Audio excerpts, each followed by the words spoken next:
çıkarttı o şeyden. O şunu bir ministeri cazı verdi. Maksim bir vaziyette olacak. Buna 72-73. Sonra Celal Talan. Var mı mektep bu?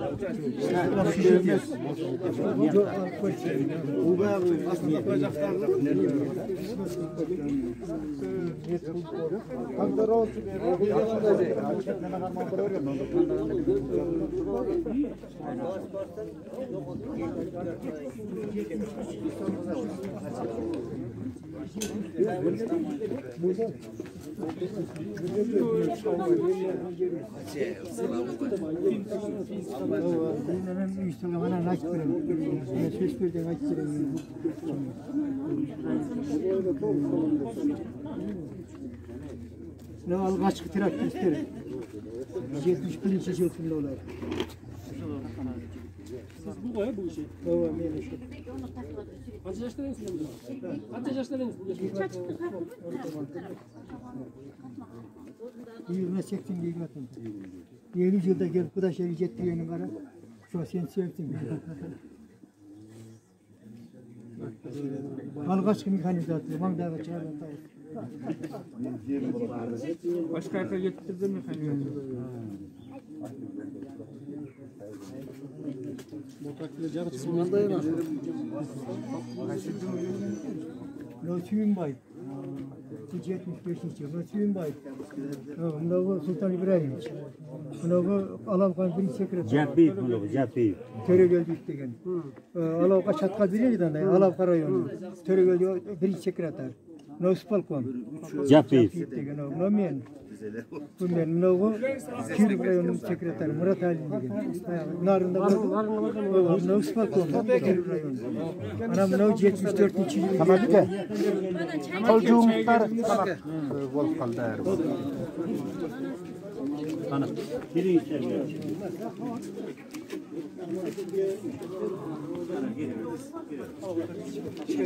Kolcuğum tutar. Şeye girgiz olaydı elde Kolcuğum tutar. tutuldu. Çaya bir olaydı elde tutuldu. Kaç kadar gelgen der.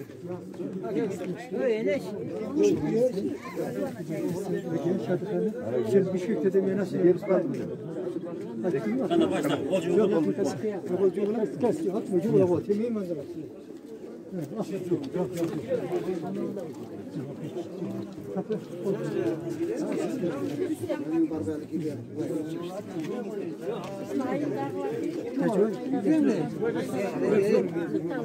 Чувство чувство.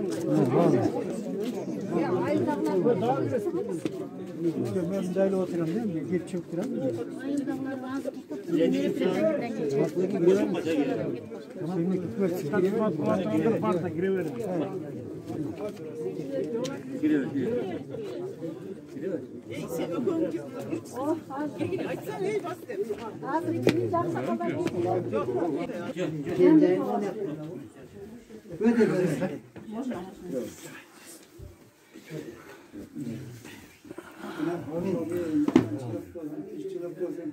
Çatkar önü iyilik, yaxşı iyilikler olsun, yerlici tamam olsun.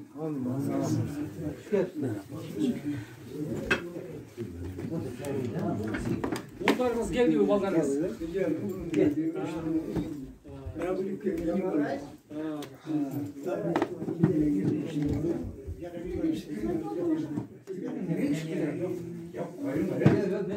Eylül yıl baktı. Eylül yılda bunlar nasıl? Allah'a şükür.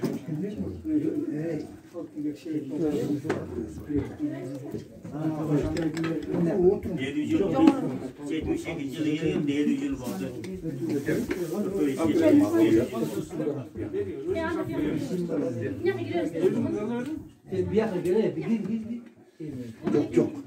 Karbon koy.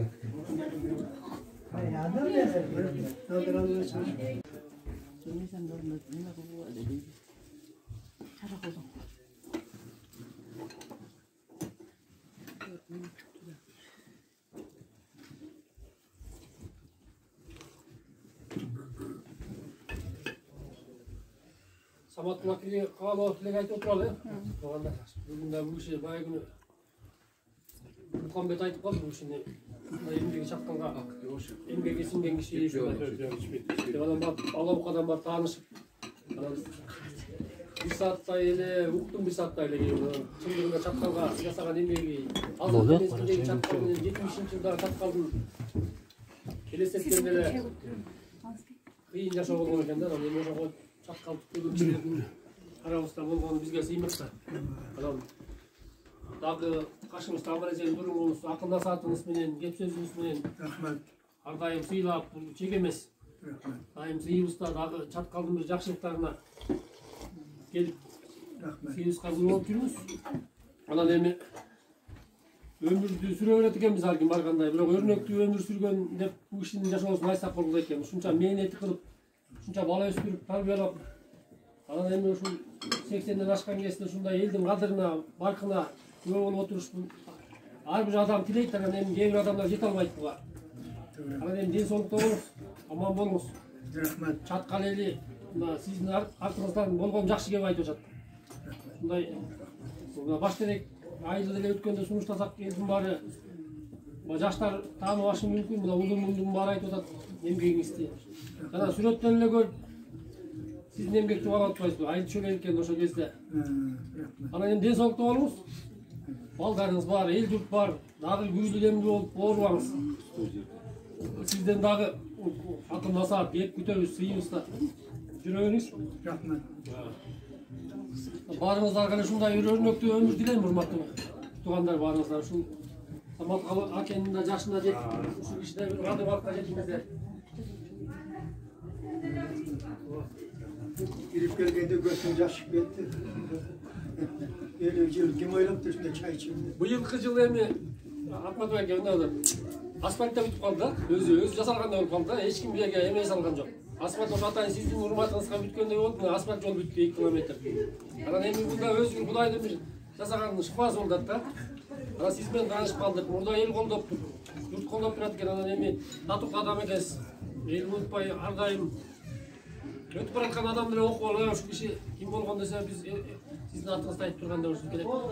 Эмгени ким көтөрдү деп сурапты менен. Мындан 2 жыл мурун атам менен иштегенбир алабыкадагы аксакалдар чакырып сүйлөшкөнбүз. Азыр сурасам ошондон 2 ойло калыптыр. Ошолордун баардыгы ушу чаткалга келип эмгегин сиңирген адамдар. Анан жол боюнча аябай чоң иш кылган, ошол Ташанып Абдимиталда келген ошондо бирок ал өтүп кетти. Анан Таштемир деген бир киши аксакал бар эле, ал өтүп кетти. Анан эми бул кишинин айтып атам, мына азыр районокой турат, районок турат. Мектепке бир ушунча инициатива көтөрдү, бир борч ачыш керек экен да, себеби биринчи айылдын жаралышы ушул кишилер экен да. Мына живой пример отурат, бул киши Көтөйкө ошондо келип берди. Ошол мен азыр сурасам ушул кишиге бир мындай акылдык албапты да. Просто биз иштегенде деск албаппыз. Биз ошолорду деск албаппыз да. Биринчи ошо түптөгөн айылда ушул кишилер экен. Анан эми ушул Ол Саматтыкедеги сүрөттөрдү алып бир бурч ачып койсо жакшы мектепчи. Азыр жаш балдар билбейт. Айылдын кантип жаралышын билбейт, а бу жерде айылды түптөгөн адамдар арасында жүрүп. Жакшы инициатива көтөрүпсүңөр. Ошо кишинин баягы батасы тиши, дайындалгасы. Ар бир адам тилегенде эл баалап койсо эле сизге сыймык ушул. Башка эң сыймык ушул да, эл баалап көтөрүп эле турса. Рахмат. Baştaki yerlere rahmat. Çatkal yerlere rahmat. Deputatlarına rahmat. Onun başında oturgan Altınbek Yollar için sizlere rahmat. Ой, бизде милдет эми бул. Мен сизди баалап, калдап, сиздин эмгектерди баалап, биздин милдет са. Sapmaşka rahmat. Özünü mecbur. Бул эми сиздерден калган жакшы өрнөк да, биз унутуп калдык да. Мисалы үчүн биз сиздердин тарбияңыздарды көрүп чоңойдук мына берде. Ama bir daha kaykata sizge administrasyonun şu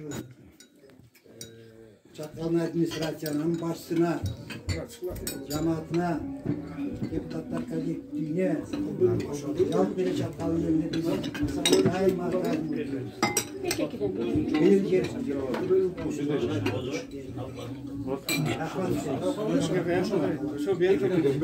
İki tane.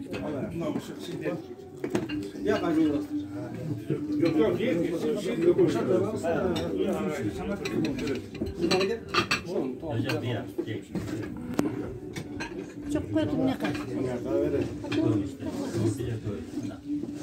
Siz Allah bekleyin.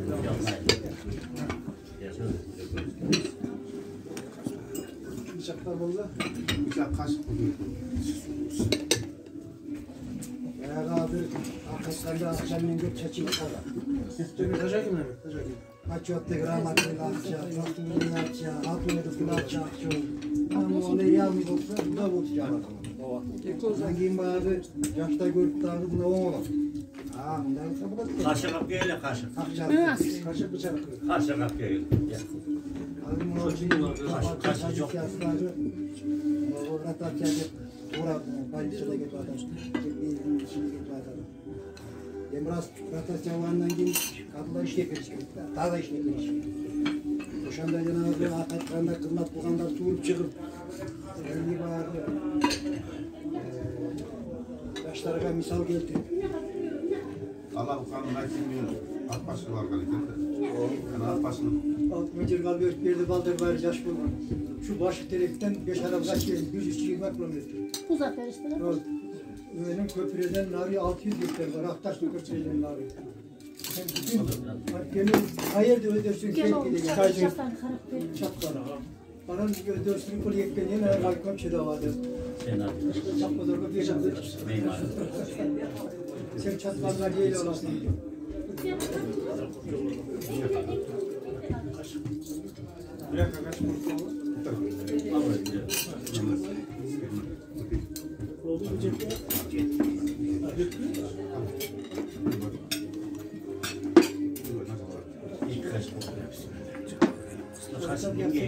Bıçakları bulamadık. Çapkada gördüm. Adı bizde bu narınga çapargan hakim bolmuş. Her bir rayonga Japarık'tan geçiş gerek yok. Bu kadar. Gözüne daha gerek. Al adamlardı top Sovet gibi meleketli toplandırış gerek gidelim de.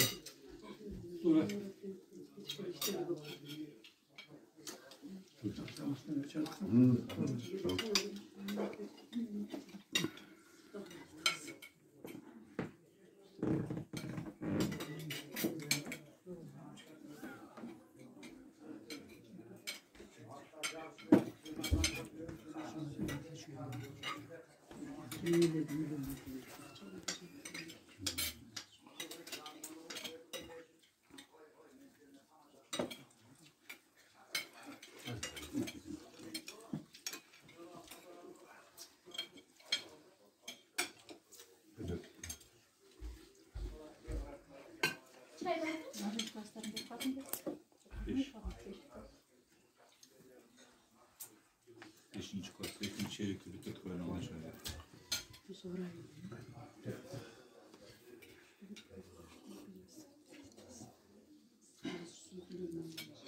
Bu işlerin kaynaklar güçlü geldi. Saydan bir aytar. O zaman çakışırsa falan çay atlarım. O sözden bir aytar da sabat. Akna uzarıp da şundaydı. Bayağı geldiğinde. Çatkan nar mı saymakın ayttı.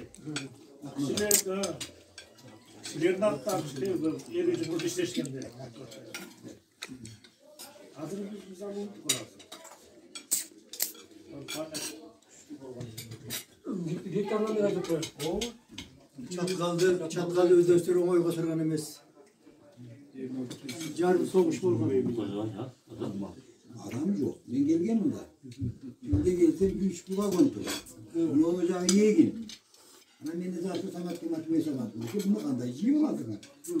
Ve ciyilik hep düşüyor. Bu göz ayağını çekti. Tutmuş şimdi. Adam yok.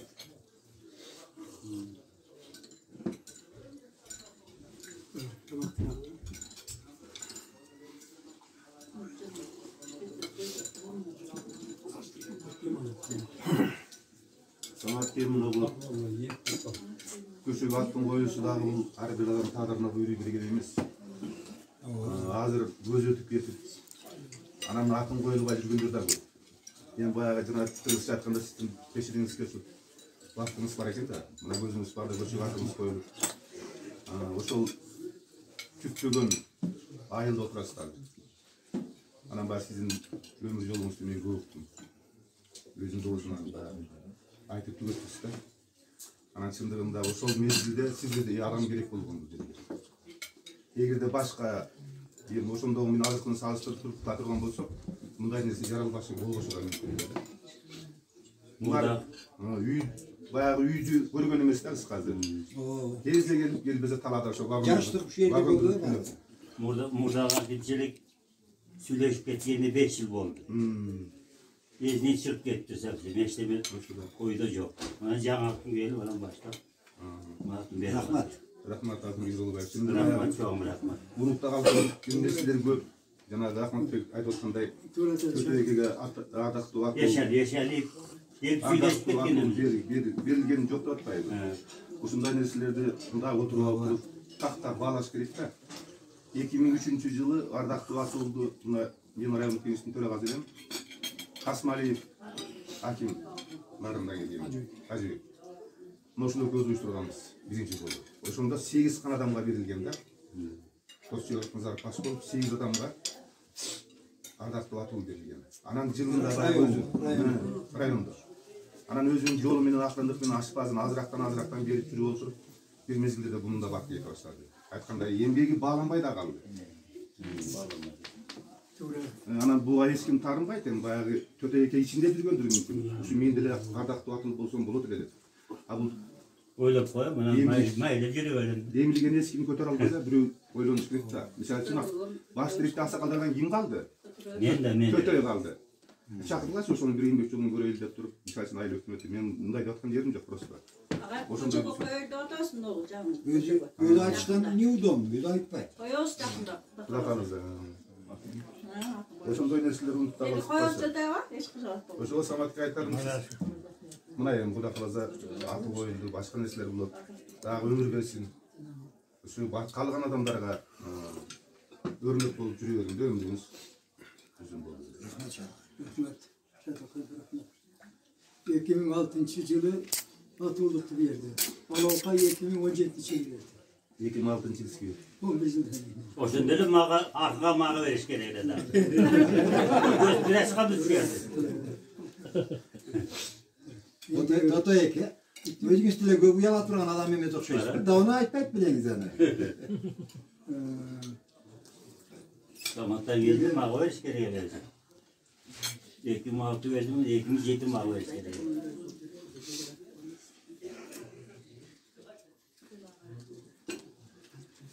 Kalasa bir gayet bakınca falan. Abi baş direktör ben hemen göz karşımda çatkal yörüğünü boyunca üyesini kaçışkan 3 adam var ki baş direktör. Tötö kempirin gelen. Kempirizde bir magazin birinci açkanda şu şimdi oldu. 77 yılı. Bana 78 yılı partikli kamisi gelende galoşuda şu üçünü ayağını şu işte ayağı tap veriyor. Balanzı ampilizken G-Jet'ler sen getirdi. G-Jet'ler o tura çıktı da. Bu erkeki ayağı da tura gelmeden galoş eker. Bu da çok oynadı şu orada. Yo balazını alıp durar balaz. Balazını al. Balazı sportsmen. Bunda yerleştirdim. Ampilizken balaz. Bu çok oynadı. Ana samlada 5 ton boğusunu koşup veripti. İçine su sartıp vergen. Ana Samat'ın içine tuz koyup duran. Dev hakkını geçirtmişti. Çaydan içiyoruz da çaydan. Buna o badaklar işe bu boğu şuradan içine tütkü boğunda. Çatkalda altın saktap kaldı. Altın saktap kaldı. Koşa geldi. Ama konkret açıkladı dedi. Rukovadik parti komisyonuna koydu ayağı. Konkret açıkladı ne var tüğünde dedi. Su çakalatıran cedemin oradadır, ayrıldı etti, kuruluş yap. Ailem aytma dedi. Bana bana çok marifet geçti de. İşte Çandalaş'ın kuymazı, cartı su, Karavor'un kuymazda 50-60 ton altın var dedi. Ben o şuna gittim. Tam gidiyor Süleymaniye'den Reka Sandalaş, cartı su, Eme Karavor'un, tam okula şişat ton tam zor oldu dedim. Sistem şöyle kartı bitti de onda dedi. Kettik dedi. bitti. Taşbayaka biraz da sonra hesaptırayım. Gazı karta diye birinci kurulda göçe olacaktır. Yerine geçmeye toy para var. Şu dedi. Resmi silahı için. Bu da. Oturma koydu. Bana 4 erkek çıkıp paratlamda ayalda karmak durdum. Terini karadı gereken başına. Terini karaptırıp su sararken topladı. Şu dedi. Merak etme Tunus'a dedi. Tunus'ta. Bana 4 erkek çıkıp ayalda karmak durdum. Koltuğumda su gazı var. Taşbaya susadı buram dedim. Burada koltuğunu aldırıp ayağa kalmış içeri salıp koymuş. Dağın gayrı dağın koltuğuna kıstarıp koydum ayağını. Bana ayağı çıkıp bana bir söz açtı. Facebook'a gitmem dedi. İki tek çocuğu iken. Ne oldu bana? Evim çiçek diye gitti. Facebook'a gitmem. Çaydan çıksa çaldan gel. Ben o şu çoğuluştu, o şala ayağı başka atması var. Ошондо качектен булат эле экен. Oşunda Ayvırcal'ın mektebi, Ayvırcal'ın mektebi, Kanşıkan'ın Carmen'in 3'ten 1 bölümü Suntu'yla kaldı. Terslik su benden Karşılamış su çocuğu boşuna orada da. koşarken tosladı. Narcakta da 4 Kartancay gördükler. Şunu görmem Türkiye'de daha fazla geçti. Чаткал бүтмөй экен ошо. Ben daha evime dedim. Bitti dedi amca. Şu altın saktap kaldı. Ошон үчүн биринчи өзү чаткалга келген алтын боюнча. Geliyor Raşid'i Brejnev'le makıldaş koydu. Bizi ispat etken Kasil'in oldu. Kandidat çilem buyururlar mı? Kasil'in onun bayağı Engu Suali, Sultan Tacıva üçüğü, onun bayağı Morgun degen zam nemi olmadı. Bize zam piret. Boşol paltav yapılan birinci sekreter olmadı. Yok bize Taşkamur okuyan deputat oldu. Boşa gelip görüp ketken yerde gelip. Ben toğraq oturup çay veriyor. Onda eşikte çok öyle de. Toğraq paltavayla çapıp durunca ne yapıp çay veriyor. Bana boşa söyleyip sesiyada üsvalip durana tacva etti. Sesiyada söyleyip eğer Çatkal Kırgızistan'da Toktoğlu 32.000 hektar yer suyun tüyünde kaldı. Eğer Çatkal suyun tüyünde kalsa Dargöller Diliç anda Kırgızistan mal çarvazını açarak degen. Küçüğün gereği yok degen. Kırgızistan mal çarvazının benim küçüğün gereği yok. Devinde bir ejnet bilen kumar günü okuyorum eken. Senin de şerikim. Bitti o şermene ben kavlamını. Morgunda zasıl gazı vardı. Çok gelip gittim. Ağuz ayında geldim. Morgun geldi. Bana kurum belinde aldı. Bu da yıktımeli. Bu da şerden. Kaç semti neden alasın dedim. Ben artık 30 tane alam dedim. Daha balat dedi. Doğru dedi. 30 semti dedim balat dedi. Devleniyez var ki. Toğraq oturup bir kere kımız verdim. Kıp putlu tolk etti. Tacı var. Takı kımızına niye davet etti dedi. İş bolarım bir kança demiştim. Nadur'un yetimi yıkışmadım. Kettik dedi onda. Şaşıp bana ketiyordu. Devleniyez var ki onda. Algımız götürüverdi. Benim o yaktan bana oturup men aytayın degenim. Oşa susar galışmanın iş bitken çok baldır. Ben kendi ayakta tecrübe ettim. Sultan İbrahim Şişvali'ye de oturdu. Beni şu akşam toktam alama cardan verdi. O şu acardan verdi. Kes toktam alama cardan verdi. Karakılar bölmede koyup duruyorsa var ki başka çabuk olsun. Yani ошондо постоянно чыгып турду. Потопить Чаткалской долины до 2000 года считать нецелесообразным. Мына бардык республикалар өзүнчө болуп кетти. 2000 жылга чейин. Анда Рашидов күчтүү эле. Рашидов член, кандидат член политбюро КПСС. Чоң арам.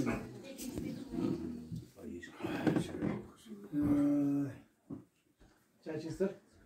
Özü toktuğumda 1,5 hektar yer. Maksimum. Bizim görüp durkanda ola 8 hektara getirdik. Törtesi ola. Bir sual beni sen de söyleşip kaldın. Şu dın diyor ne sevinelim. O şiş var bazı sual beni kavla alalım. Görüyorum. 4 sapkoz, bir zapkoz, leskoz, nemşes çok uçuldu. Gevucu 27, Alabaka Kirovka yolu Gevucu 27. O şunun akırlarını 80 rayon oldu. O hektar 14.000 gektar jemlegen. 5,5 bin Bilpiska nasalene bilen. Jetpe kaldı. Rayon boluş için 13,5 bin adam gerek ekan. 23,5 bin. Moskvada şundayken hesap kazı. Bana o şöyle getirdik. 23,5 bin geri 5.500 Bilpiska oldu. Jetpe'ler. Koydan Bilpiska'na telefon ya. Adam Bilpiska. Jiroya adam. Rayon bolu. Ne mi yapıyor? Çaycıktan çay bol bol. Az çıkıyor. Aksakalın çıkıyor. Bilgen adamlar. Göz yaşlarını bekler. Aksakallar yürütken. Şurada baytı. Yaxşı kalı aytmak deymiz. Çok rahmat barımırga. İşte söylüşürüz. Emleke Çok rahmat barımırga. Olsun amançılık olsun, tinçlik olsun, öylece tut bilimlikte, ıntımakta olsun, ardın uyunuza da yaşlıklar olsun. Allah Teala yapsa da buyurup nasip kılsın. Buna bir yerde kampanyanın baldarı kızlar gelip kaldı. Silerge de çok ilgilik kızım. Yaşlıklar olsun. Şingerde gen soğuk olsun. Hiç yamanlık görmeye gider. Var ıntımakta var ola. Uyunuza yaşlık ol. Altı mecral 5 kamandanız benim. İşlerde daim ilgili yaşlıkta bulaversin. Emgegin bağlap başına gelini sumuş kılışıp Şulagay'dın жолго көчөгө атын койгон элек да. Эми ошо бизге окшогон жаштар мурдагы биздин аксакалдардын кылган эмгегин билбей калган экенбиз. Кийин сураштырып отуруп ушул аксакалдын эмгегин баалап аксакалдардан угуп бул бизге сунушталып сессияда каралып токтомун чыгышына ат койгонбуз. Анан чын эле бул аксакалга биз ийгилик каалайбыз.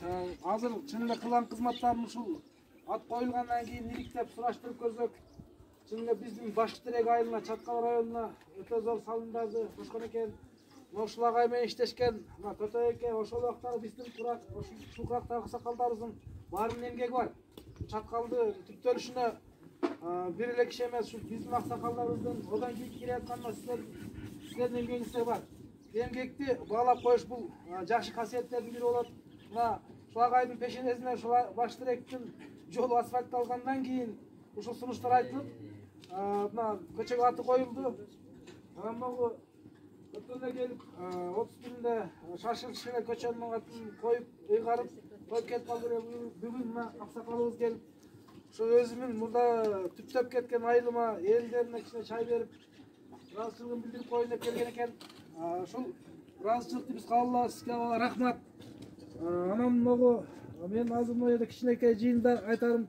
Азыр биз администрация башына сөз берсек, андан кийин ушул аксакалдардын кылган эмгектерин өмүр баянын жакшы билген катары Төтө эке, сиздер ким жакшы билсе ошону кичине жаштарга ушул аксакалдын эмгегин айтып койсоңуздар. Мындан кийин биздин жаштар да билип жүрсө бул агайдын эмгегин. Анан эл эмгегин жер жебейт демекчи аксакалдар, сиздердин кылган баардык сиздердин кылган эмгегиңиздерди эч качан унутпайбыз. Билбей калышыбыз мүмкүн жаштар. Ошого сиздер да өмүр баяныңыздар жөнүндө кичине талкуу болуп турса, келечектеги жаштарыбыз, мисалы Төтө эке менен азыр кылган эмгегин азыр өзүнүн оозунан бир-эки сөз угуп, анан билип атам да, ушундай нерселерди сиздер мындай айтып турсаңыздар, биз да жазып алсак, өзү ар бир аксакалыбыз айылда жасаган иш эмгеги боюнча өмүр баянын жазып бир дело кылып тактап деле коюш керек экен.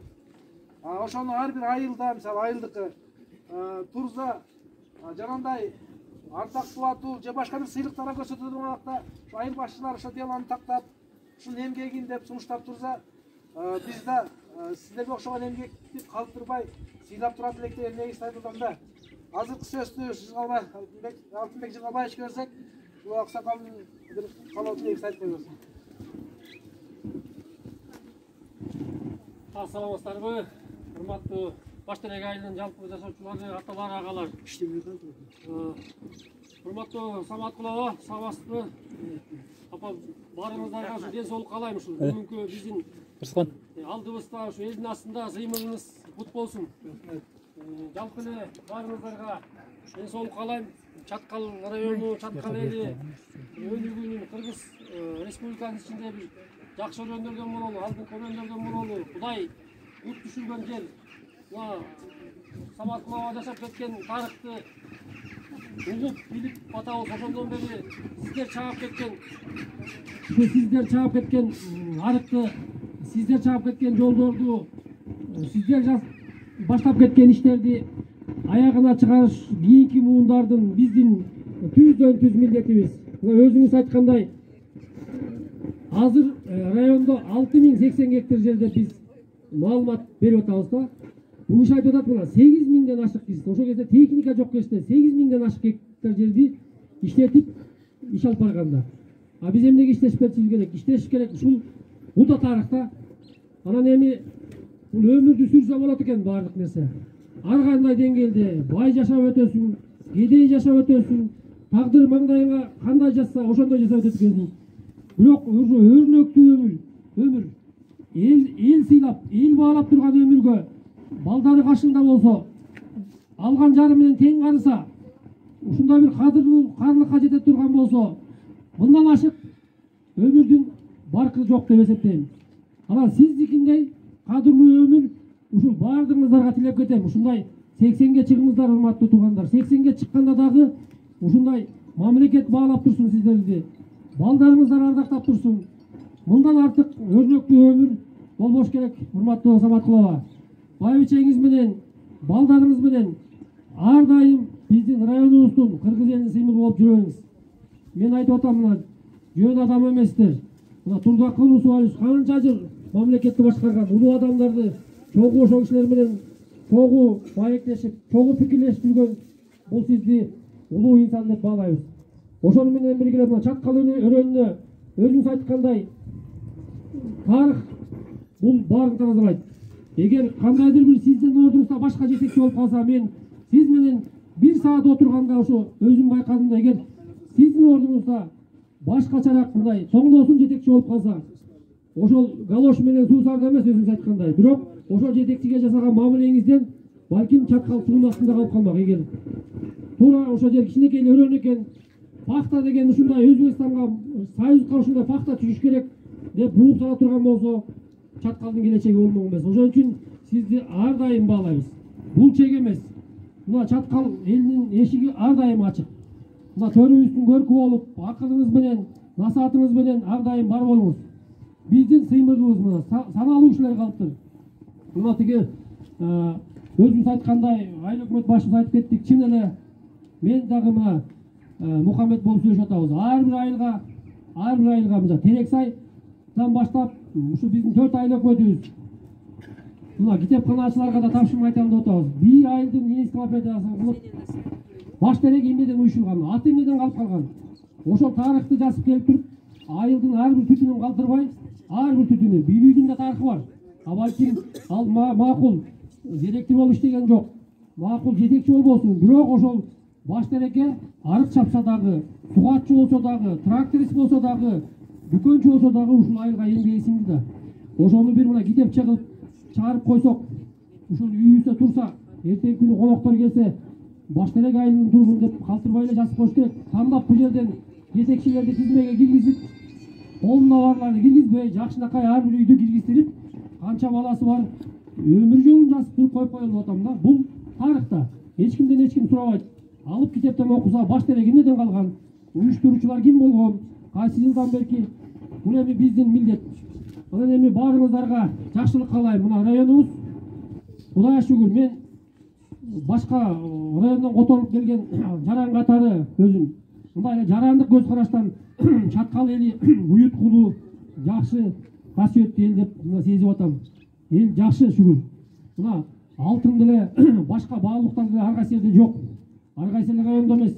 Бул да бир Кудайдын куту түшкөн, Кудайдын мээрими түшкөн жер. Чаткалдан буюрса, депутат чыкпаса деле, жогорку кеңештен министр чыкпаса деле, биз алардан артык мына ар бир үйгө кирип атам. Ар бир үйдө шүгүр жашообуз. Баары чыккан ошол. 2-3 депутат чыгып, министрлер чыккан айылдарга деле барып көргөнбүз. Мен шүгүр кылам, мына ар бир үйгө кирип атам чаткалды. Жашообуз шүгүр. Эч кимден эч нерсе сураган жокпуз. Дагы өнүгөбүз. Мына жолдор асфальтталып атат. Жол эмес, асфальттамак турсун. Жолду сүрө албаган райондор бар. Мектептер салмак турсун. Үйүндө бала бакча кылып, үйдө балдарын ойнотуп аткан район айылдар бар. Кудайга шүгүр, мен Чаткалдын келечегин сезем. An үчүн баарыбыздын ынтымагыбыз, карыбыз, башыбызда мына аксакалдуу карларыбыз болсо, жаштарыбыз акылдуу, билимдүү жаштарыбыз болсо, келечек энелерибиз болсо, Чаткал келечекте Кыргыз элиндеги алдыңкы райондордун сыймыктана турган райондордон болобуз, урматтуу туугандар. Анан эми бүгүнкү Саматов аке ушул сиздин атыңызда, сиздин урматыңызга келип атабыз мына. Буда бир Кудайдын жөргөсү. Мына асфальт жолда бүтүп калды. Ошол аркасында мына сиздин атыңызды коюп атабыз. Бул биздин колго берен милдет. Сиз жасагансыз. Эгер жасалбайды эле, мына эл ичинде жасалбайды эле, эмгеги сиңбейди эле, берип жүргөндөр болуп атат. Андай эмес. Мына 70-жылдарды уктук, көрдүк. Сиздин эмгегиңизди баалап мына эл тараза. Азыр деле байкап атам мына. Инилери келип атат, агалары келип атат, сиз менен иштешкин деп. Бул өзүнчө сыймык. Ар дайым бар болуңуз. Биздин районубуздун жүзү болуп жүрөбүз. Биз ар дайым сыйлайбыз. Баарыңыздарга терең ыраазычылык.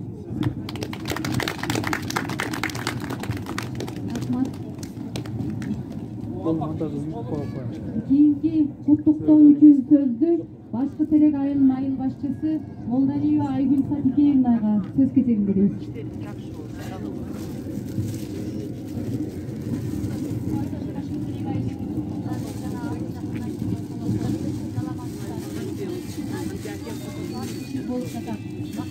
Самат аке Башкы Терек айылынын көчкөлүшүнө чоң салымын кошкон десем жаңылышпаймын. Сиздин эмгегиңизди эске алып, Самат акенин исми чоң жолго коюлду. Ушул айылдын аксакалдары Самат аке менен бирге эмгек кылышкан. Самат аке, сизге чың ден соолук, узун өмүр жана үй бүлөңүз менен аман болуңуз. Ошондой эле сиз Башкы Терек айылына кылган кызматыңыз үчүн элдин атынан жана өзүмдүн атынан ыраазычылык билдирем.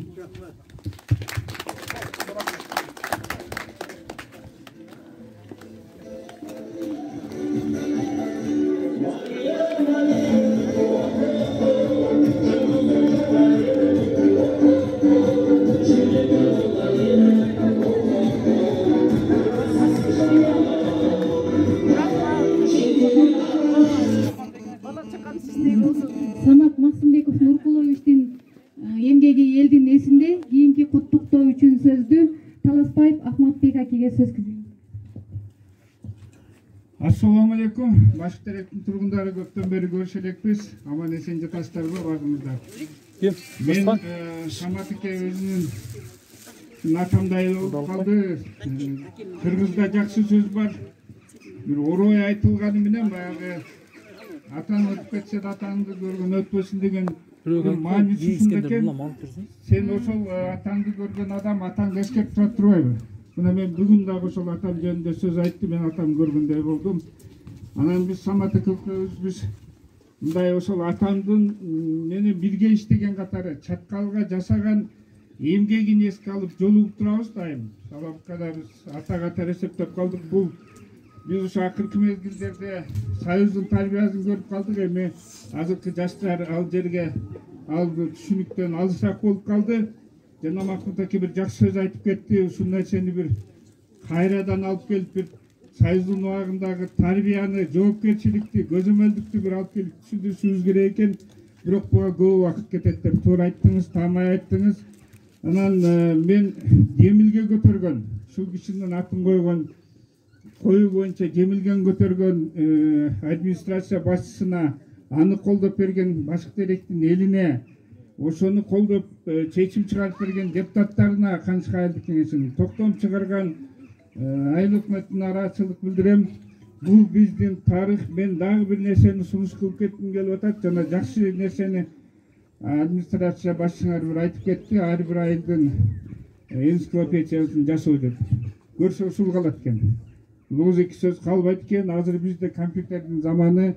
Шунун баардыгын жашап койсо, эртең биздин балдарыбыз ошону карап эскерет экен, ошону карап өсөт экен, ошого карап үлгү алат экен. Анан ошол дагы бир нерсени эстеп отурам, мүмкүн болсунча ушундай адамдардын атын коюп, ушундай адамдарды биз сыйлап жатканда өзү эч болбоду дегенде азыр мектепте мына окуу хотя бы 10 класстын балдарын алып келип окуучуларды коюш керек экен да. Эмне үчүн дегенде алар бизден ушундай түшүнүктөн өтө алыс болуп калышты. Жакшы демилгениңиздер бар экен. Самат аке, мени улуу башыңызды кичүү кылып, уул катары чакырып ушул кубанычыңызды бөлүшүп ушул бир ооз сизге каалап айтканыма аябай кубанычтуумун. Өмүрүңүздү берсин. Эжем экөөңүздөр көпкө жашаңыздар. Жаратканым колдосун. Мына бир туугандары сиздердин фамилияңызда Максымбековдун фамилиясы бул. Алабыканын өзүндө дагы орду бар да. Ошондой балдарыңыздар өссүн.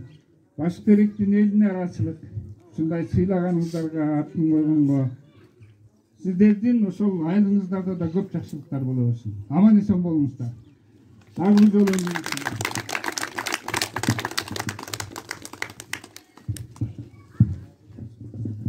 кийинки куттуктоо үчүн сөздү Башкы Терек айылынын аксакалы Орозматов Имамалы аксакалга сөз кезегин берсек.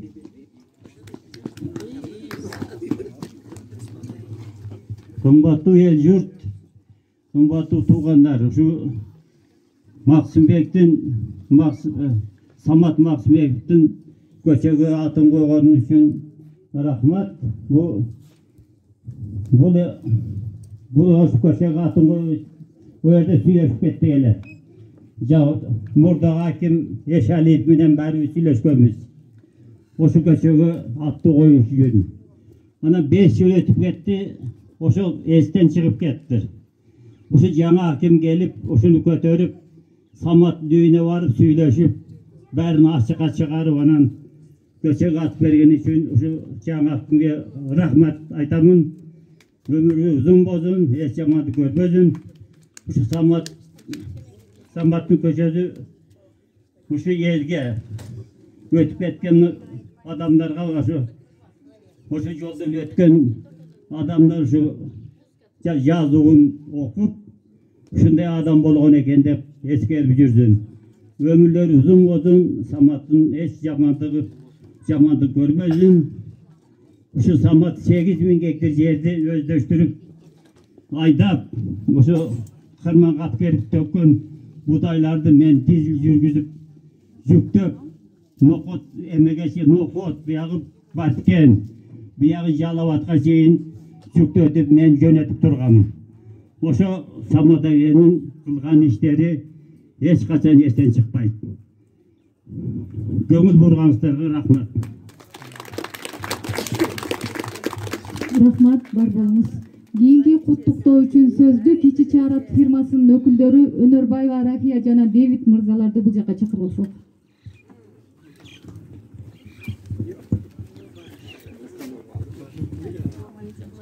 Assalamu alaikum. Urmatu Aksaka, Urmatu OK。各位长好，各位朋友，大家好。很高兴能够代表凯奇公司来参加以长老之名命名这个盗墓的活动。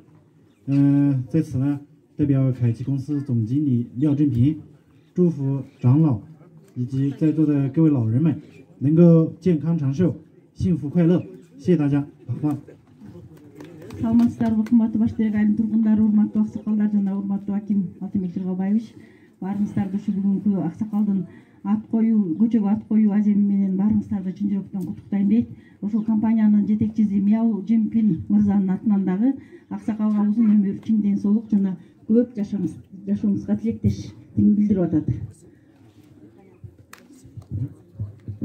就是这次机会，给送上5000索亩，略为祝贺。 Анан биз бадарак алып келе албадык дейт, ушул 5000 сом ушу аксакалга. Рахмат, бар болуңуз. Максымбеков Самат аганын аты тарыхта алтын тамгалар менен калат деген ишеничтемин. Ушул жерден, ушул убакыттан пайдаланып, мен да ушул Башкы Терек айылынын кызымын жана чай үстүндө кичине жакшы эмелер айтылып кетти, кичине мага кичине намыста болуп кетти. Шаткан агай айттыңыз го, Төтө экеге дагы мындай уж канча жыл болуптур ардактуу атыл. Биз деле айыл өзүбүз сүйлөшүп атабыз. Ардактуу атылды беребиз айылдын атынан, эмгегин баалайбыз. Чоң рахмат барыңыздарга. Эмесе бүгүнкү салтанатыбыздын арасында ыр менен коштоп турсак, маданият үйүнүн кызматкери Ашырбекова Суусаркан эжени чакырып алсак бул жака.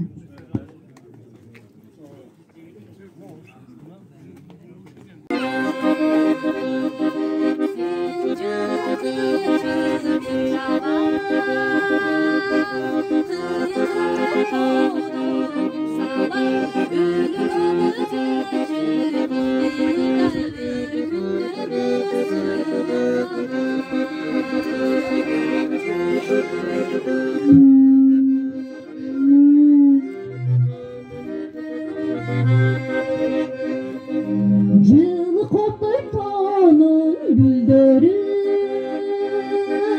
мен жыттайм жыпар күндөгөн сагынамдан такыр чыкпайсың сен сагындым кетчи сүйгөнүм.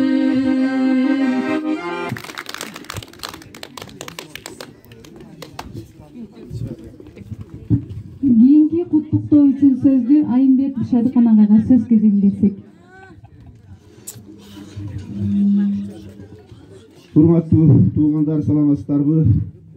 Мына бүгүн баш тиректин эли башыбызды бириктирип ушул жерде Самат экени көчөгө атын коюу жөнүндө белгилеп отурабыз. Самат экен эмне деймин, жогоруда жакшы сөздөр айтылды. Кыргызда макал бар, баягы көчөдө 1000 киши ким менен ким тириши деп. Эми канча Кыргызстанда же болбосо Чаткалда канча адам жасасак дагы көптөгөн адамдар өздөрүнүн изин эмгеги менен артына калтырып кеткен. Мына ошондой из калтырган адамдардын бири сиз болуп эсептелесиз.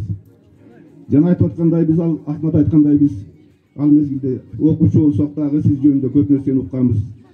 А кийинчерээк ишке аралашып сиз менен бирге иштешип да калдык. Баягы Темиркул Кошбаевич жөнүндө сөз айтканда айтчу элек, бул баягы орусча айтып коет го, человек легенда деп.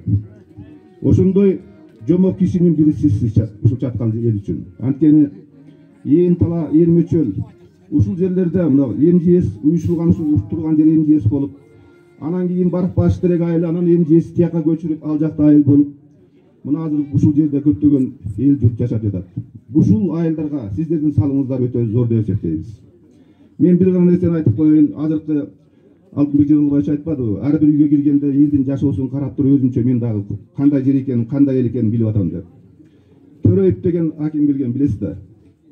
Мамарасыл Сакыевич. Ошол экөөбүз 2001-жылы арпаны кар басып калганда МЖСке барганбыз да. Анан барып эки ат таап бергиле, мындай арпа өтүп кетейин деп көрүп келейин дегенде бир ат чыкпай койгон им барганга. А 2010-жылы чогулуш кылдык, Ахмат экөөбүз биргишип калдык, аким мен замаким болуп. Ошондо барып сурадым мен. Канча жылкы бар десем, 1087 ат бар экен. Анан о жылкыны сураган жокмун да. Ошол жерде айттым. Биз ким элек, ким болдук? Башкача айтканда, МЖСтин эли. Жана айтылгандай айтып атпайбы? Ошо алтындын, жана башка нерсенин барынан турмуш оңголуп ушундай деңгээлге жеткенбиз да. Чындыгында бизди Кудай өзү эле колдоп жүрөт. Мындай жана сөздү мен атымызга мындай тем бериш керек да. Же биз болдугун депутатың болбосо, же бир министриң болбосо, Чаткал жөнүндө телевизордон анда-санда келип туруп бир тартып кетип чыгып айтып койбосо, башка Кудай эле колдойт бизди. Идрис пайгамбар өзү колдойт. Мына ошондой нерселерди, ошондой жерде жашап жаткан бизге өзүбүз тагдырыбызга ыраазы болушубуз керек. Бул нерсени айтканым ошо сууга бастырбай калган деп атпайбы? Чындыгында Самат экенин эмгеги зор. Мына ошо кебиштин ичине суусарды салып коюп, ар кимдин үстүнө башыбызга оюбузга келе бербейт да. Билим бегем менен бул тарых өзүнчө эле. Тарыхта калды да. Ошондуктан Самат эке, сизге кааларым узун өмүр болсун. Анан жана ыпын айыл өкмөтүбүз айтып атпайбы? Мына жолду как будто ошо сизге атыңызды кое тургандай кылып салганыбыз деп. А бул жөнүндө эч ким деле ойлонгон эмес да. Чындыгында караңчы, быйыл асфальт болуп тур ошол жерде. Башталышы Темиркул Кошбаевдин чоң көчөгө аты коюлду. Ар бир эле адамдын аты чоң көчөгө коюла бербейт. Кыргызда баягы тилек бар, каалоо. Жолуң шыгыр болсун, жолдошуң кыдыр болсун деп. Мына ушул жерден өтүп баратканда да биз бир жактарга оймен ак жол болсун деп жөнөгөндө кайерден өтөбүз? Мисалы үчүн баш терек жол болсо, келгенде Максымбек Самат атындагы көчөдөн өтүп баратабыз деп айтабыз да. Ошон үчүн сизге дагы, жеңе сизге дагы, мына сиздер менен биз дагы баягы Кудан да болуп ыраман аркылуу кече күнү эле көрүп келдим. Салам айтып коюң ушундай деп. Өткөндө келе албай калдым узак жол деп. Бар болуңуздар дайыма, балдардын жүзүн көрүп, жакшы күндөрдүн күбөсү болуп да жүрө бериң. Рахмат. Өмүр бизден өтүп кетсе, эл эмгектен эскерсин деп ушул Самат агабыз менен убагында бирге иштешкен агабыз Манасов Ысман акеге сөз кезегин берсек, келиңиз.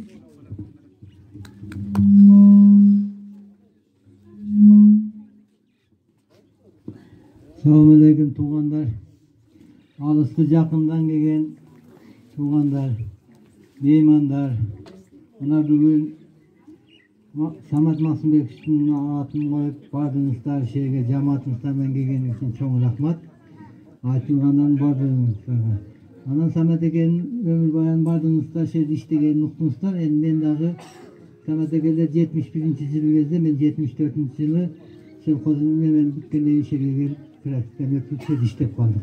Kelgenimizge mına kız kандай işledik, birge işledik, birge turduk. Narkotik'e köpüre salındı, rüyetke salındı, yol bozu say menen gelseler. Buna o yol yok olur. Say menen gelip kırga çıksılık. Uşunday yolda anan selkoz teknika dep emge işledi de selkoz teknika dep koydu. Her jaktan gelip adamlar işledi. Oş oğlundan kelbegen selkoz teknikadan adam kalmadı. Leylek, vatken veya büt. Anan kelgende cer aydaganda çım da cer. Eller rezbe çıkardık dep külçülük bunday. Rezbe çıkıp geçirdi cerdi. Sebebi çım da cer. Cılgın, çım. Şunca cerdi kılıp Samat Maksımbekov'u şunda işledik. Eginde aydadık. Oşo Aksu'dan başlap arpa töktüge çeyin aydaçılık. Bir ayda 15 günde bitirdik. Buna şoşun emniyetleri bağlap, eli jutkan ben çoğun rahmat atam. Hakimlere rahmat atam. Ötmeli kötörüp, atlarını jastırıp gelip koyğandan ben razımın. Şunda ellerdi istegen için. Hazır Akıl Begem aytты, bunlardan ötsek, aytıp kötörüp, Maksımbekov'un kötöründen öttük dep, Maksımbekov dep. Buna çoğun rahmat. Eli jut bar eken, eli yüz bar eken, jeri yüz bar eken, atı koyulup, zangı koyulup atat. Samat eke özü sizge kelip, şuncha elmenen turup, neme kanısı. Emgegingizge razı olun. Kılgan emgekleringizge, çıkan memeleringizge, bardığına razı olup, Allah Teala sizge yol versin, ömrünüz uzun bolsun, bala çakağınızdan rızkınızın görün. Eli aman bolup, jüörüңүз dayım, tinçlikte bolayıp. Sizlerge de çoğun rahmat.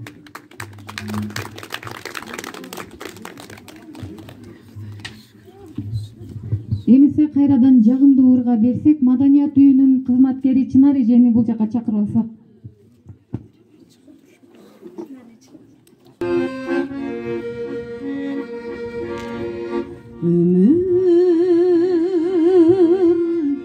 Багытым таппай издеп күйүп жансам да,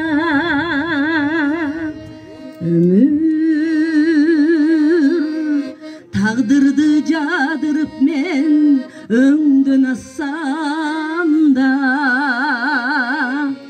өмүр багытты азапчанда түйшүк тартсам да, мен сени сүйөм өмүр, мен сени сүйөм өмүр. Рахмат, өнүңүзгө береке. Эмесе кийинки сөздү райондук билим берүү бөлүмү башчысы Тынышов Тажибай агама сөз кезегин берсем, келиңиз. Мен жетекчибиз сүйлөдү эле. Макул бизде коюшту кошуп коелук.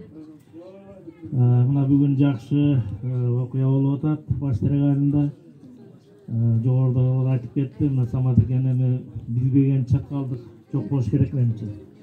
Биз институт жаңы бүтүп келгенде Ракаткалсолго келдик. Келгенде Самат эке ошондой исполкомдун председатели менен иштеди. Ага чейинки берде мына баш дарыгайдын ушул азыркы айылды ачкан кишилердин бири. Бул киши аркылуу биз чаткалдын тарыхын билебиз да. Бир адам аркылуу эле чаткал өзү да кошо тарыхта кала турган окуялар болот экен да. Мен бир жана ичкерде отурганда айтып бердим эле. Ошону сырттагыларга кайталап коеюн деп атам да. Былтыркы жылы бир журналист келип калды чаткалга.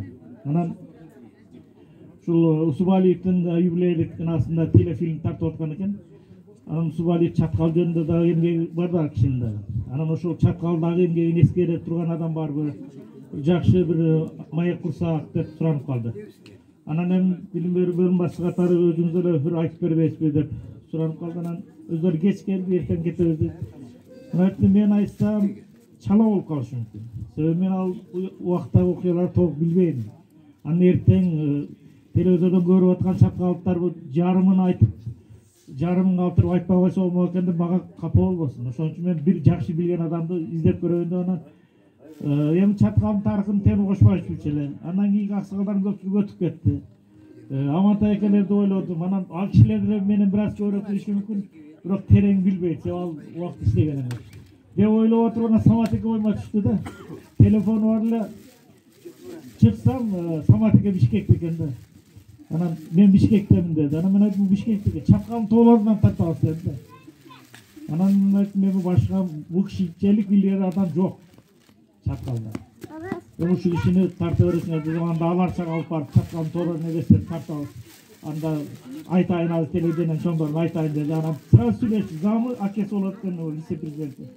Агалары болот экен. Чыкты эле, жарайт деди. Анан бул кишиге чыксам, бул киши да макул болду. Ошо менен Субалиевдин телефилиминде тартылып калды. Кудай буюрса бул аркылуу, Самат эке аркылуу чапкалдагы айтылып турат да тарыхта. Анан ушундай инсандарыбыз көп болсун. Самат эке, сиздин эмгегиңиз өтө чоң.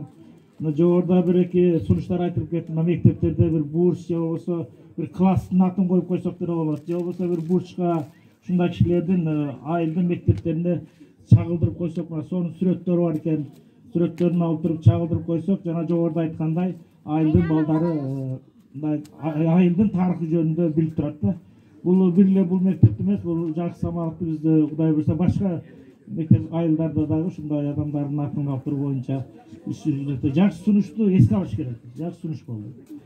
Кудай буюрса муну да эске алабыз. Анан баш дирегелине мына ушундай кишинин аты коюлуп атат. Сиздер аркылуу биз дагы барып сыймыктанабыз.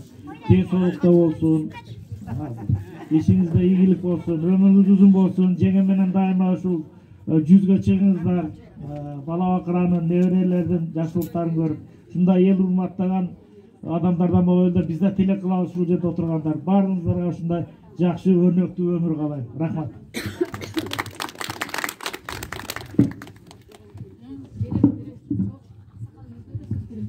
Кийинки куттуктоо үчүн сөздү Башкы Терек айылынын тургуну Андаш Ойгонбай агабызга сөз кезегин берсек келиңиз.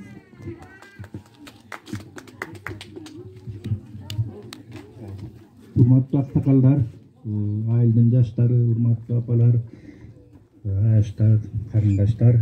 Бүгүн биздин айылда той дерек болот.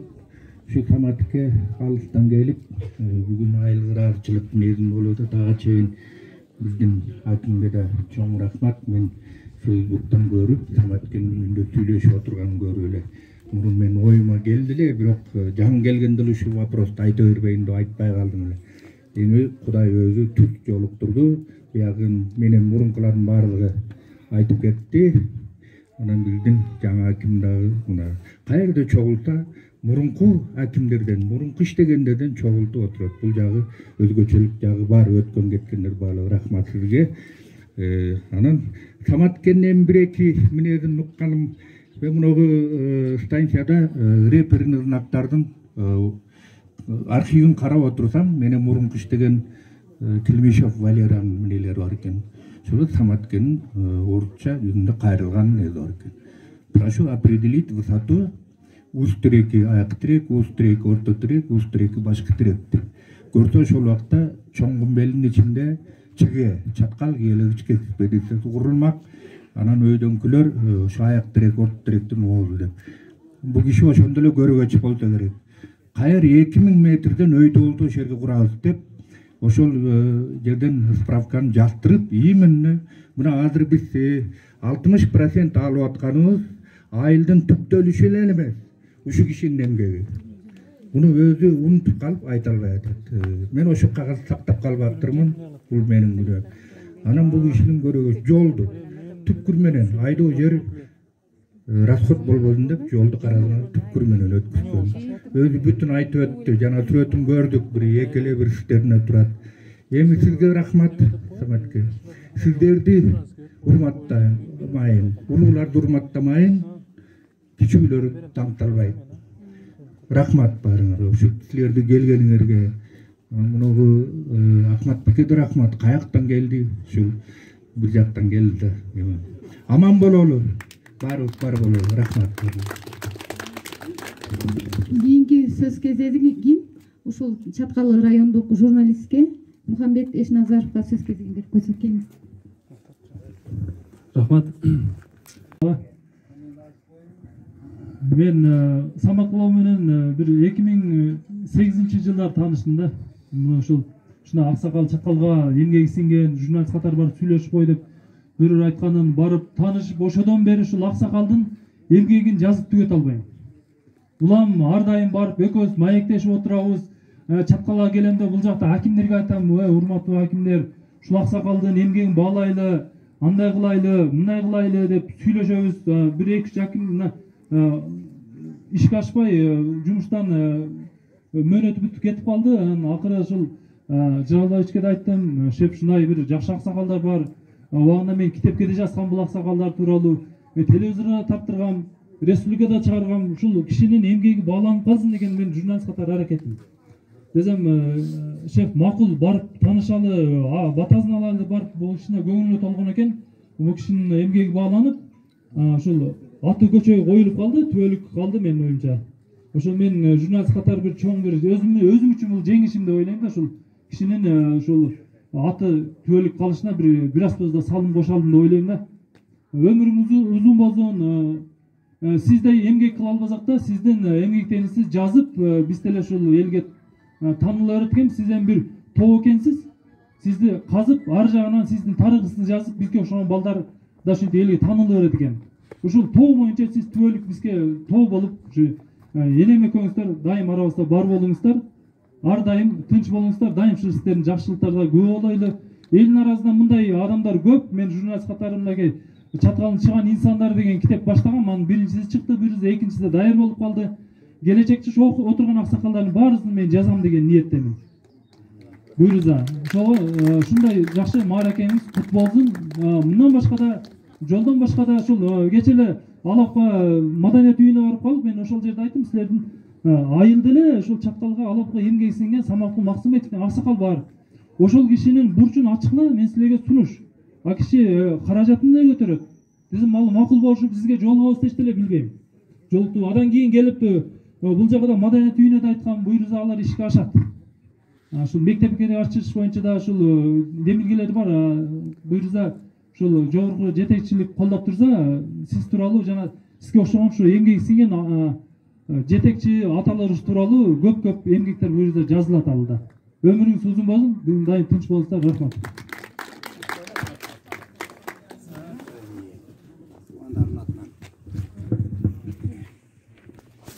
Мен ушу Саматкул экенин тууган энеси боломун.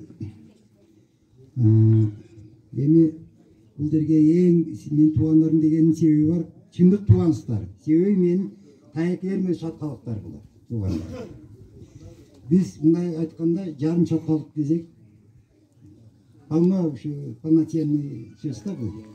Эми туугандар мына биз менин туугандарымдын атынан Саматкул экенин ушулга чакырып, ниетин баалап, жакшынакай мына сөздөр айтылды. Азыркы сөз сүйлөгөндөрдүн бардыгы биз менен жакын болуп жүрген адамдар. Мына Ак, Шарбияк эке мына оған сүйлөп атат жана башкалар.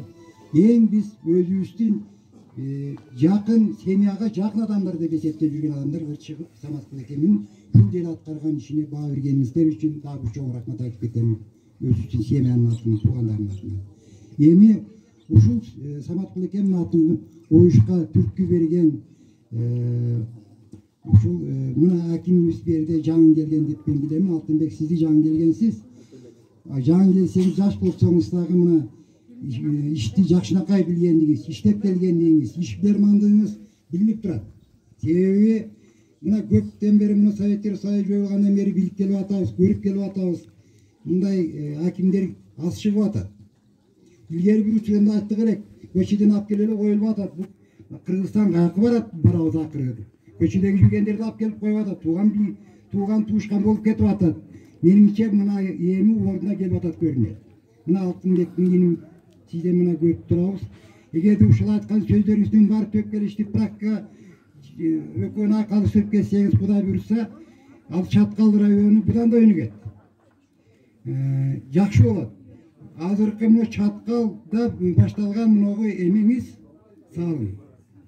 Bunu Kırgızistan boyunca, memleket boyunca ayırtırsa bolup kalışı mümkün. Bundan bolup kalışı mümkün. Kırgızistan'a ayırttık bunu. Bunu eskilerdi, kıymat kılganlardı, bardığın çıkarıp bu yaşlarga örnek olsun degen özü bu çoğun maniga ие. Bu Kırgızistan boyunca da gerek olsa kaçın bolup kalışı mümkün Çatkal rayonu. Emin tuğanlar daha bir yolu. Bizim siyeme asınatın bunu kolda bergen deputatlarga, baş direktin eline, kolda bergen deputatlarga, administrasiyanın kollektivine, anın başı altındaki biz özünün atman üniversiteden çok rahmat aytıp etimiz. Dağıtçılığımız gibi değil. Sizlerin de aldığınızlarda biz tayin etimiz. Sizlerge de yaşlar turatı bu yerde gelecekte geleceğinizde gen olup, yürgende yolunuzlar şıdır, yoldaşınızlar gıdır bolup, oylagan oy maksatınızları Kuday öz iş yüzüne aşıra versin. Daima takşılıklı kalap gideriz. Rahmat sizlerge. Emizge kayradan jagымдуу ырга берсек, Маданият үйүнүн кызматкери Мамакеева Гүлүмжан деген кызыбызды чакырып койсок. Саламатсыздарбы, урматтуу Баш Терек айылынын тургундары, туугандар. Бүгүнкү тоюңуздар куту болсун. Ар дайым ушул жаңы ачылган же болбосо жаңы коюлган даңгыр көчөңүздөр сиздер үчүн каттамы токтогон жакшы берекелүү айылдардан жана жолдордон болуп жүрө берсин. Сиздерди куттуктоо менен бирге карт айтпайт, менин заманам аттуу өрдө тартуу кылып коеюн. Кабыл алып коюңуз.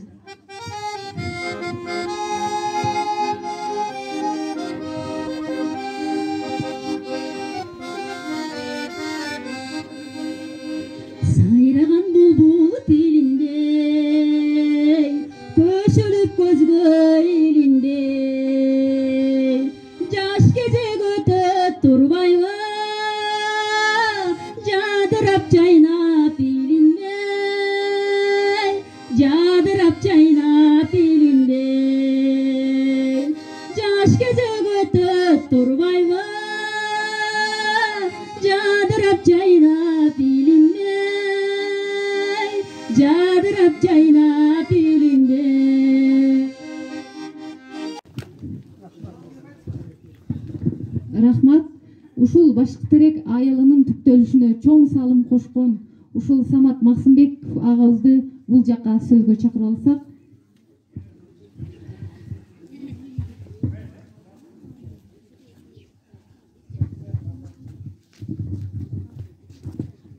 Sen de çağırdın.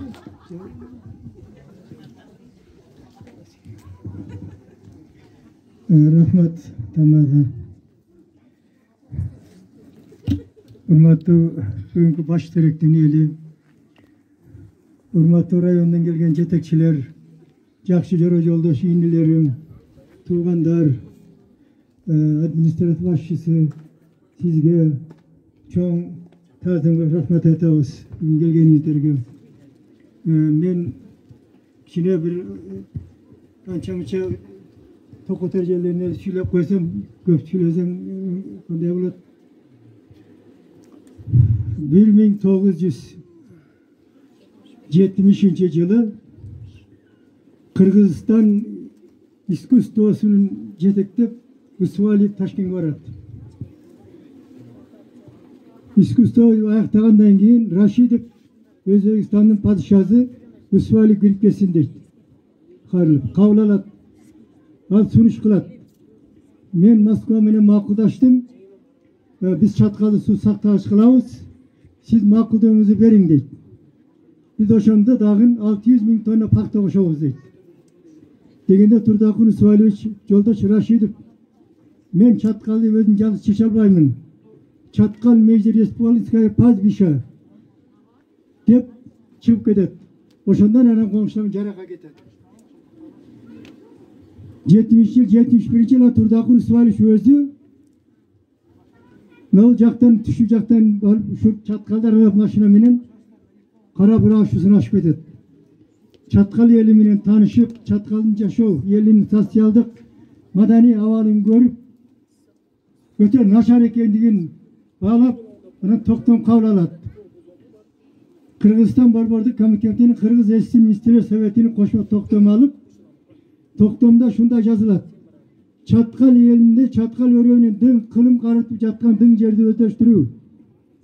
Toyut bazasın çıngdap, mal çevre produksiyasını көбөйтүү, elдің социалдык, madani, ekonomik ahvalын жакшыртуу деген токтом кабыл алынат. Мына ошол токтомду жүзөгө ашырууда Алабука району Чаткал bir район болгон Алабука району. Подбор кадр болгондо мен биринчи колхоздун главный инженер болуп иштечимин. Şu менин пешенеме şu Чаткал өрөөнү şu юбилей менен жазып буйруп насип кылып калат. Подбор кадрда. Кудай колдоду, эл колдоп, işimiz yürüştü, şılıp, den soğuk oldu. Men Çatkaldın eline, aksakallarına, yaşlarına şunçalık tazim kılamın. 13 yıl işte benim betime karap bir adam sen şunday dep aytkan maga bolgon jok. Altınbek Yırgalbay çıkarttı. Men şunçalık özüm kandaydır aksakaldır maga boru orup na boru. Maga kandaydır bir jardam kılsam eken dep şu bala kıynalbasa eken degen özlerin oyların pikirin maga bildirip turчу. Sen kıynalып atasың dep. Antkeni arar görüp turat eken. Çatkal Başık Terek'ten Beşaralga çeyin. O traktörleri Beşaralga artıp barıp oşal jaktıda özleştirgenmiz. Anan keyin birinci köprü Aktaşlığı bitti, ikinci köprü Çatkal'da mına Başık Terek köprüsü bitken. Çatkal'ın köprüsün balta bulup Turay kulatıp açıp bergen Verkhovny Sovet'in председателі Başık Terek'in köprüsün Sovet Meclisi Suyunbay Sultan İbrahim Çökөгөл açıp bergen 75. yılı. Men aytayın degenim hurmatly yoldaşlar, men eşten uşaktan kelatganda mına adır 50 yıl ötüptür. Men o 29 mına 30'un ortasında yaşım. Men şunday 71. yılı 20 yıldan keyin şunday kışlak bolat, şunçalı el yaşayt, şunday elge gelip elin alında sizler men çay içem degen mende oy bolgon emes. Men Kudayga şükür kılam, ming merta tövbe kılam. Sizler adamlar menen şu yerde yaşap, sizler yaşlar menen jolukturganga Allah'a men şükür aytamın. Antkeni men özüm şu yoldu çukurçaktın belinden beri karay, özüm jow yürüp özüm görsetip bergemin. Antkeni jer emjesin jeri bolgon. Bardığın mana şu yerden sarazıgar, şunday kılazıgar dep. Bir kança talaş tartışlar bolgon. Raykomun sekreteri baş bolup, jok, mına ol jaktan bolat, mına ol jaktan bolat dep. Oşu yolun bardığın özün men izim olmagan yer kalgan emes. Hurmatly yoldaşlar, 71. yılı gelip mına şu anda yaşalık bir kızımız var, bir yaşar. O 2 terek turat. Oşuda 3 terek ele. Birevi bizge koşup qarıp yok boluptur. O tadır ököv kalıptır. Altı sağa görsettim ha, ne şu 2 terek. Oşonun tüyüne 7 ay yaşaganbız. Palatka tiyip, vagondu koyup 7 ay yaşaganbız. Kızımızdı, mına adam yok. Ben bir tar bilet. Yeşike baylap koyup, çöpke çıkat. Kuturan baylap koyup. Al kızım kaçış bolup gitti. Şu yerde ömrümden okuganında Çatkal'da men 71. yılı noyabr ayında bitirip girdik. 10 uy saldık 72. yılı. En kızığı 72-73. yılga Udağın 10 uy plandaştırıp gezin göz planı 5 oyun alıp koyuptur. Ne kılış gerek? Men yaşık teşke girip bitkem. Hiç kim ukbayt. Yediğiniz bir kod öyle taptık. Kodda sapar beyke kılavun injiner narkul cimoy. Men onlara sunuş kıldım. Jana toru koyun balдар bir yerde göğü laptan. Men aytıyorum uyatı yok. Şurada bana pasırka alıp verir dedim. 29 pasırka alıp ver işte. Bu bayda öyle atıp Cömert degen şoför can 66 vergen Kılıç degen ekonomist okulu'nun adresini yazıp Oş'tan İşkek'e şeyin tarat berip geldi. Şu 5 uy üçün. Antkeni yaşım ukpay kaldı adırım bizde. Gösplandı başını ukpay kaldı. Otaran tarat bergenin men minister 7. noyabr'da minister özüne toropoydu kuyu karazan çine şap muştum çok kaladı gün. Aparıp mayramına kutlukladım. Kutluklap bana oşondan al ayttı minister. 10 günü gelin dedi. 13 noyabr'da ilbarın büt zamların çakırıp addel kapital şik finansistler sınav jönüs varın çakırıp ayttı. Sizler tanıydan emcesin direktirin dedi. Borbordu komitetin toktomu var dedi. Eğer biz hüret karmasak barımızı hizmetten aydak dedi. Deyip minister ayttı zamlarına. 5 uydu kalktın tavus dedi. Kapital şık bir emedi kandıraş gündüğüm varını ayttı. Davarış minister dedi. 5 uydu tavus dedi. Sostikula işinimim dedi. Çuya parıştıkta işinimim dedi. Başka da dağılmış dedi. 5 uydu taptı. Tapkan degin hani akşadın kalktın tavus tavarış prensler dedi. Da 90 bindi tavus rubul dedi. Yoldaş misil dedi. Antkeni Cenab-ı Fasilgi var ne vargan. 2 kilogram 3 kilogramdan. Var şu üstüne yazılgan. Tarat bergemiz şu faydalı melerinden. Cenab-ı zamına da vargan. Yemi dedi transport dedi. Ne kılavuz bunu dedi. Tavarış misli cetkilevuz çatkalga dedi. Akşazından ne kılavuz dedi. Akşazın tavus dedi. Finansistler. Bunu kim kurat yemi dedi. Kuratıran kişi. Onun oblasız vantetti. Tavarış Bekker. Biz bardağın bitirdik yemi kuruş kim kurat dediler. Alayttı. Tavarış minister ona PMK Bekker boşaldır dedi. Şunu kurperat dedi. Dediler. Ağa da vargan. Birinci şöyle vargan. Kalgan şu. Cenab-ı Mayram'a karatı 2 gram 3 kilogramdan. Var da bu şiddeti oturup akırında transportör ve finansistler 90 bin tavuk transportör sınav jenistler geldi. Siz özünüz kat alıp getesiniz. Men aytım mende vakt yok dedim. Mende kadir yok dedim. Al üyelerden numarını alış gerek. Jarı dedim aytı sınav jenist. Biz özünüz şöyle tavuk dedi. Yoldaş minister dedi. Men bize kadırlar var bunu bilgen dedi. Şu 10 uydu bir yol yükte yönetiyoruz dedi. Çüyden. Evet. Antkeni şu bardağına var Cenab-ı Pasılka. Kişiye dedim. Bu karpuz yemez, bu adamın gönlünü alış. Çalıştır. Gönlünü alış bu dasturkan gönlünü. Evet. Şuntu bana yoğun giyinki 73 yaşı bitti. 23 bitti. Bana bağıran mekanizatör hani yakiden bilim bölüp boşandı tötöyge. Yani bir komünete verip tötöy özümünün bir emeğe girdi. Bana geçara yes tüylükeye olmayı bazı yürüttür hazır. Bu da kalasa var eski anlat aytkül. Var eski anlat. En kızığı dağın bir nerse Talas Özbekistan bütün malı gelir. 72. yılı bizi çakırdı. Adbullah Tenspolkon bir de Talas'ın çoğuluşuna vardık. Mal yegini cep koşu oldu. Benim belekten kirip sekreter var iken. Ben ağa düşündürdüm. Çoğuluşta söyleyip böyle aksaklaydı. Yoldaşlar emciyet gerek kızı palatkan tüyün aydak dedi. Biz gövüçev istedi. Gövüçev şişken toktataylı de Kırgızca söyleyip. Ben bir faktini aytıp koyayım dedi. Karaburan Perevan'ına çıksam dedi. Bir aksakal gelip ev oruz. Arağın var mı devaydı dedi. Dediler çok arağım devaydı dedim. Yemi ol aksakal dedi yoldaşlar. O ben TV'yim dedi. Deze bir 600 kişi de hazırkı Manas Bakayat'ta Kirip rayonu olgan. O şu ortadan biri kıykırıp toplan kalıp kaldı. Ben uksak ne diyecek? O belek aksakal deyip. Ben seni bir oruz ekende oynapmın deyip.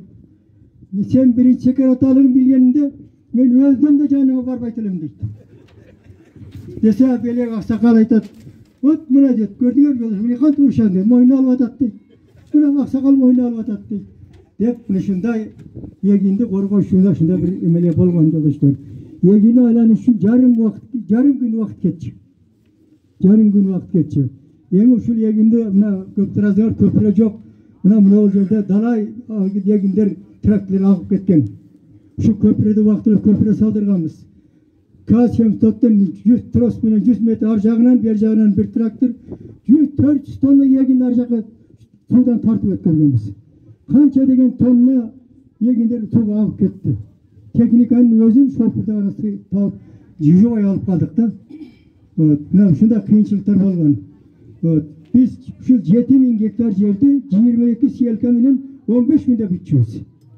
Antkeni men Çatkal'dan Aksakal'dan Nukovka, Müsük Bekip, Kuat Bekip, Baymatov degenler bargan, Omorovlar, otmuşlar kaççı. Çatkal'a düşten burun düşkemin egimenen uruk menen, düşten giyinki düşken uruktun ayırması vardı. Demek kançalık tez eksen oşançalık jakşı egin bolar. Evet, biz oşan için şu 6000-7000 hektarda 15 günde bitiyoruz.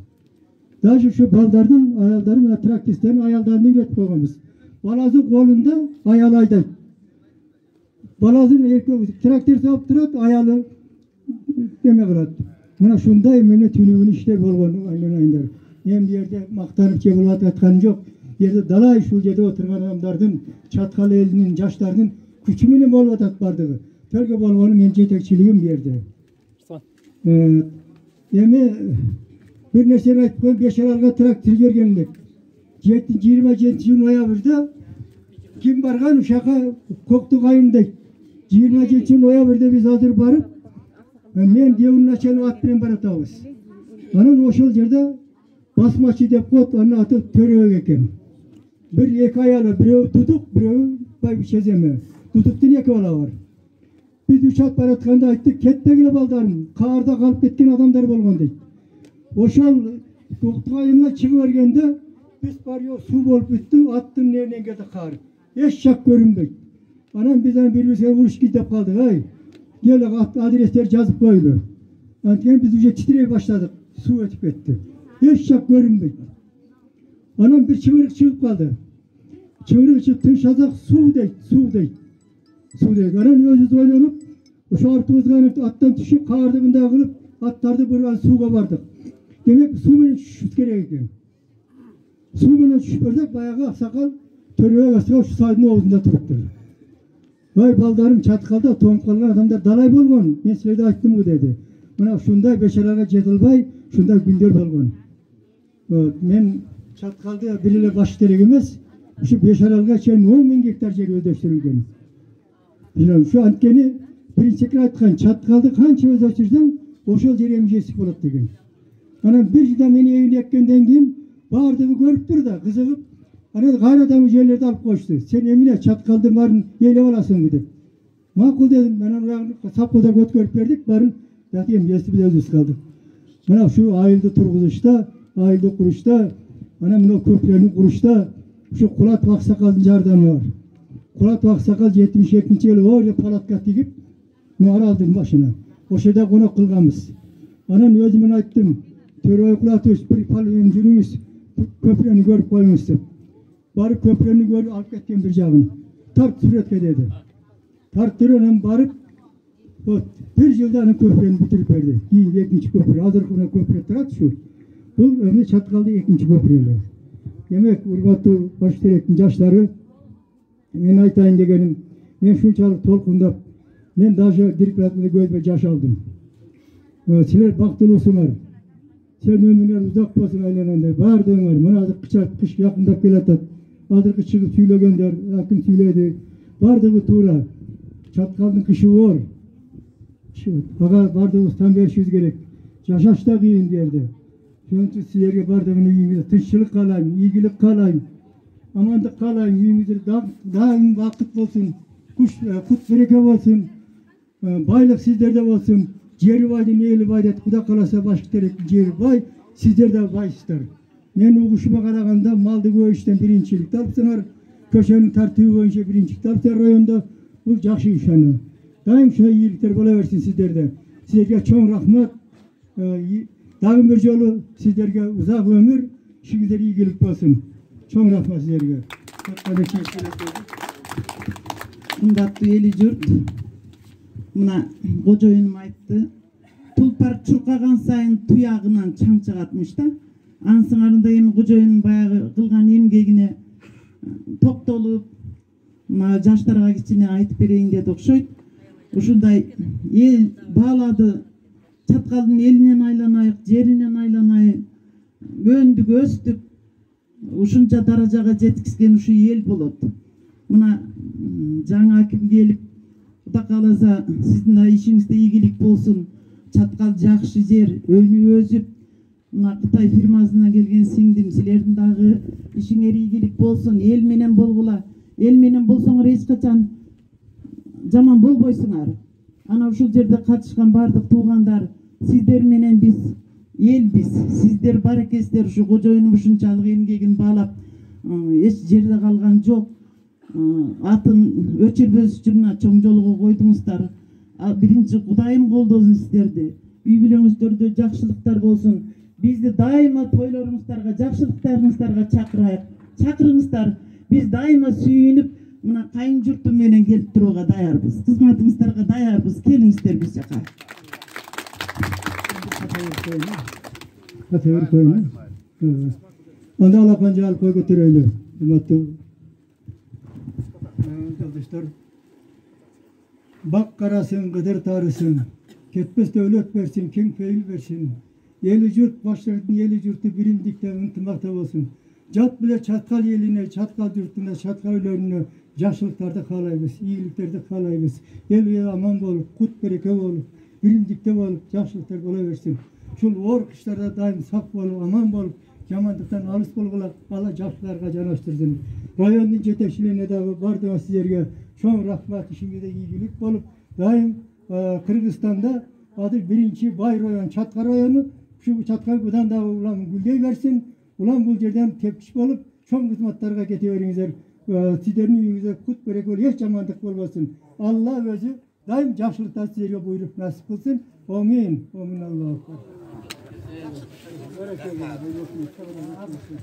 Урматтуу бүгүнкү келген коноктор, мына өзүңүздөргө белгилүү болгондой ушу абабыздын атын көчөнүн атына аты коюлганын арналган кичине салтанаттуу жыйынтык деп коелу. Анан мен баш терек элине, жалпы эле кыргыз элине тынччылык каалайм. Дайыма тынччылык болсун, ынтымак болсун. Ушу элибиз азыр жакшы сөздөрдө айтылат. Чаткал району бай андай деген негизде ошол байлыктын да туура пайдаланып ушу элибизге пайдасы тие турган иштер жасайлы. Анан биз да ошо абабызга ушул жердин аксакалы катары төтө сиз чыгып бир бата берип коюңуз, ушу менен анан жыйынтыктайлы.